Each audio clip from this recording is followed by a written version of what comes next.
নমস্কার বন্ধুরা, cook and food with Soma চ্যানেলে আপনাদের সকলকে স্বাগত জানাই। আজ আমি নিয়ে এসেছি একটি নতুন রেসিপি, সেটা হলো জাম মাখা, যেটা একটা মুখরোচক খাবার। তো আমি প্রথমে জামগুলোকে জলে ভালো করে ধুয়ে নিয়েছি। তারপর একটা পাত্রর মধ্যে এইভাবে জামগুলোকে হাত দিয়ে ফাটিয়ে ফাটিয়ে এখানে রাখছি। তো যতগুলো জাম আমি মাখা করব আর কি, তো সেইগুলো সব আমি এভাবে ফাটিয়ে ফাটিয়ে সে পাত্রের মধ্যে এক জায়গায় রাখলাম।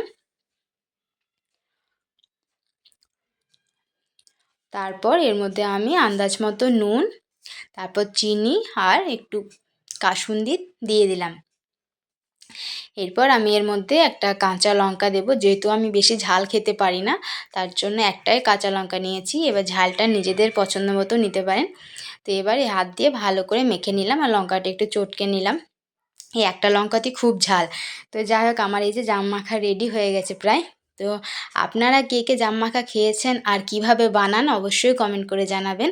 আর আমার জাম মাখা তো আমি এইভাবেই বানাই। তো কেমন হয়েছে আপনারা অবশ্যই জানাবেন এবং পাশে থাকবেন ভিডিওটি দেখার জন্য। ধন্যবাদ।